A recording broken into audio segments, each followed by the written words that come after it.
Most of the time, we are talking about how Donald Trump's presidency is scary and dangerous and damaging, and it is all of those things.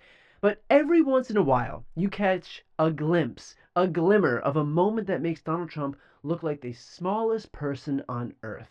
Start right here, and in 3, 2, 1. Somebody that's actually asking. Can you believe it? Thank you. That's amazing. That's the picture we want. Yeah.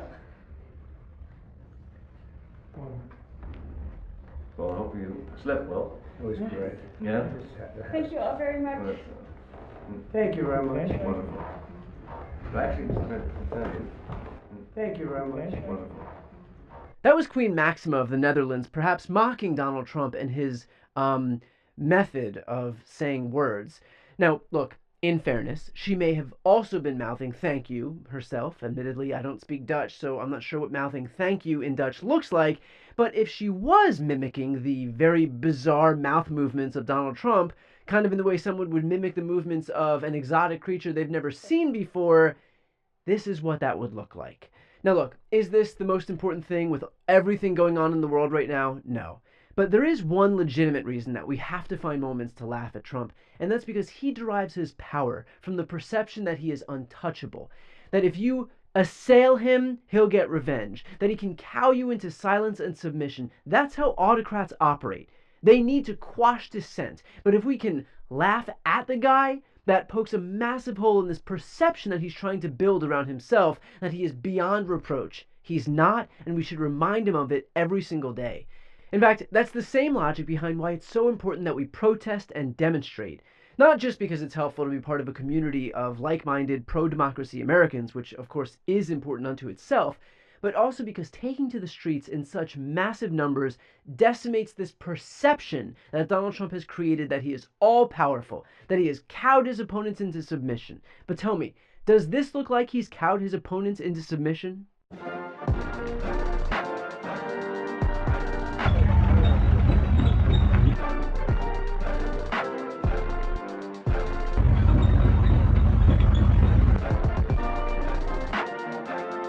So look, I understand that materially speaking, not much changed from that Saturday to that Sunday, but a message was sent loud and clear to the American people living in every state in the country, in what may often feel like isolation, that you are not alone, and that together we are a hell of a lot more powerful than one man with a God complex. And that's a point, by the way, that I made in my own speech at the No Kings protest in downtown Los Angeles. And unlike those 6,600 troops in Washington, D.C., no one was ordered to be here. No one was paid to be here. We are here because we want to be here. We are here because we are sending a message that Donald Trump and the GOP may run the House, they may run the Senate, they may run the White House, they may think they have power, but you know what power looks like? It is this! This is power! It is hundreds of thousands of Angelinos!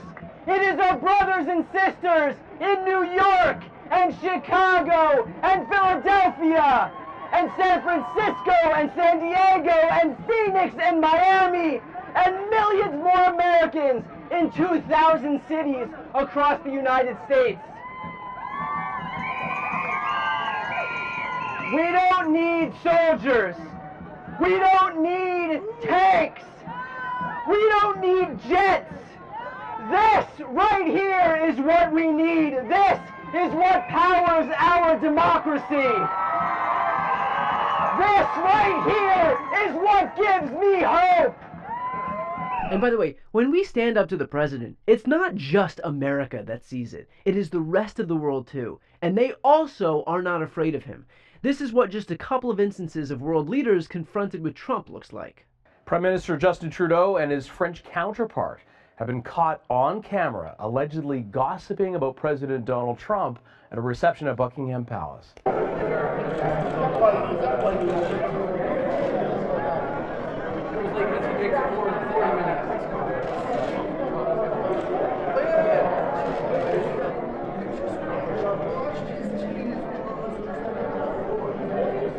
Now, in a huddle alongside Princess Anne and Boris Johnson, Justin Trudeau and Emmanuel Macron were caught discussing a 40-minute press conference.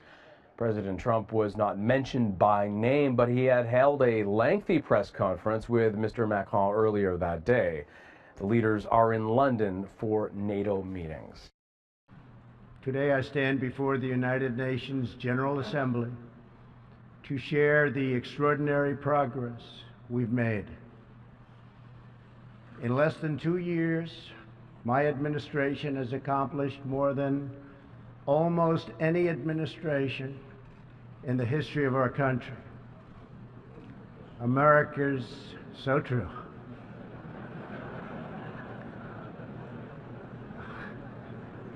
Didn't expect that reaction, but that's okay.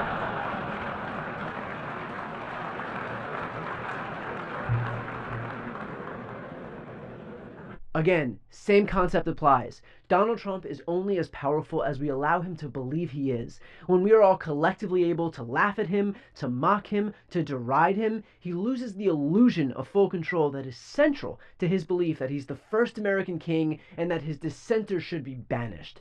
What Trump is learning in real time is that, unlike his heroes in North Korea and Russia and China, you cannot force people to respect you. You can't force people to like you. You can't force people to cheer for you.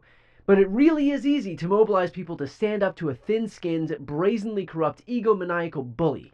That's why anywhere from 5 to 10 million people turned out in over 2,000 cities across the country this past month for the No King's Day protest, while Trump himself couldn't turn out a fraction of that in a parade that cost taxpayers almost $50 million.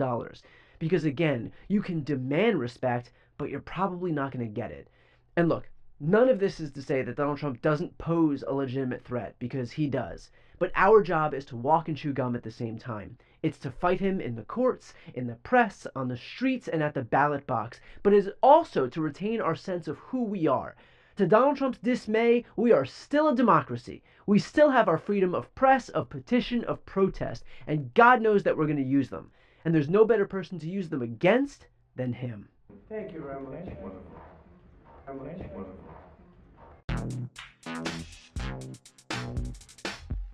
Before you go, if you enjoyed this content and you want to see more and support independent media, please subscribe to this channel. The subscribe button will be right here on the screen. But second, the reality is that we are now in a political environment where this administration can lean on any of the social media platforms to suppress certain voices if they don't like critical coverage. That means my longevity here is in the hands of a few tech billionaires who are already making it clear that they are willing to cater to this administration. To that end, signing up for my newsletter is a way for me to reach you directly if that ever becomes necessary. I'll put the link right here on the screen as well, so please sign up. It's free, but there's also an option to do a paid subscription if you'd like to support me and my team. I really appreciate it. Thanks so much for watching.